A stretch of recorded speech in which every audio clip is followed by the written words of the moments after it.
Halo, kali ini kita coba bahas uji profisiensi atau uji banding. Evaluasi kinerja lab ini ternyata bisa dilakukan dengan dua hal, yaitu program uji profisiensi atau uji banding antar lab. Ini merupakan dua hal yang berbeda. Jika kita mendefinisikan uji profisiensi, ini merupakan evaluasi kinerja laboratorium terkait pengukuran atau pengujian dengan kriteria yang ditetapkan melalui uji banding antar laboratorium. Penyelenggara tidak mempertimbangkan media pengujian yang digunakan, peralatan yang dipakai untuk pengujian, fasilitas dan kondisi lingkungan yang berbeda, atau kompetensi personel. Jadi kalau gitu, kita sebagai peserta uji profisiensi tidak disyaratkan, asalkan kita mampu menguji parameter yang ada dalam uji profisiensi dan rentang yang diberikan oleh penyelenggara, kita mampu atau tidak. Tapi ketika kita lakukan uji banding antar lab, ini merupakan desain kinerja dan evaluasi pengukuran atau pengujian pada contoh uji yang sama atau serupa oleh dua atau lebih laboratorium sesuai dengan ketentuan yang telah ditetapkan. Uji banding antar lab ini digunakan untuk tujuan apa?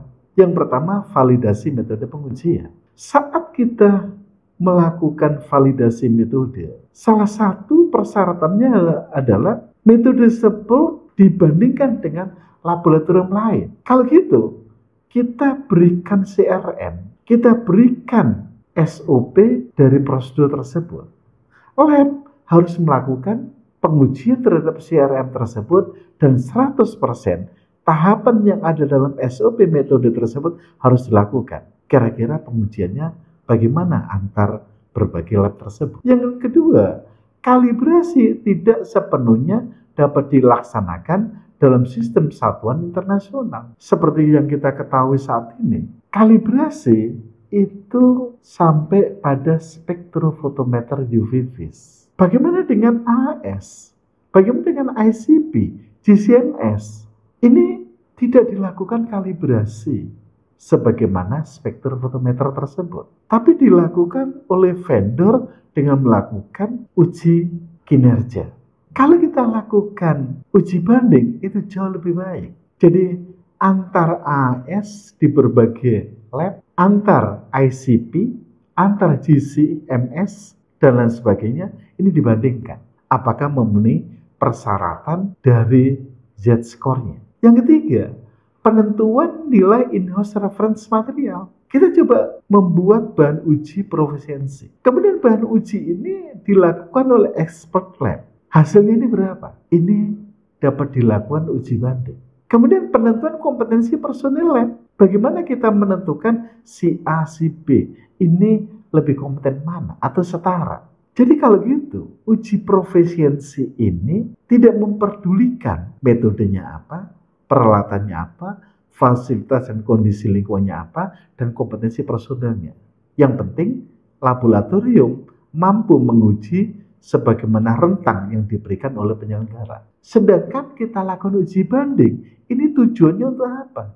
Bisa validasi metode, bisa kalibrasi yang tidak sepenuhnya dilaksanakan dalam satuan sistem internasional, atau penentuan nilai in-house reference material atau kompetensi personil lab. Antara program uji profisiensi dengan uji banding antar lab ini dievaluasi sebagaimana dalam ISO 13528 Z-score, yaitu X lab dikurangi X acuan dibagi dengan TOP SDPA, Standard Deviation Proficiency Assessment. Ini merupakan pengakuan kompetensi dari lembaga independen dan pemberian kepercayaan kepada pelanggan. Dalam kebijakan tentang uji profisiensi, lab terakreditasi atau mengajukan akreditasi wajib mengikuti uji profisiensi. Laboratorium multilokasi yang mengikuti uji profisiensi, maka hasil satu lokasi tidak dapat digunakan untuk lokasi lainnya. Jadi ketika ketika suatu lab punya multilokasi, katakan di Jakarta, ini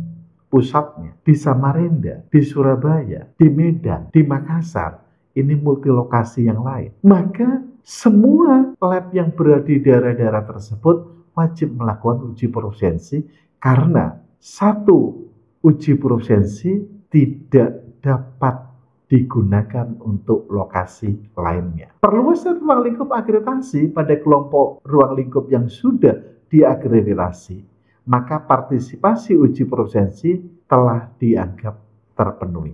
Laboratorium diwajibkan menyerahkan rencana partisipasi uji profesiensi untuk satu siklus akreditasi, yaitu 5 tahun. Frekuensi uji profesiensi minimum sekali dalam 2 tahun untuk setiap bidang pengujian pada setiap kelompok ruang lingkup utama yang diajukan akreditasi.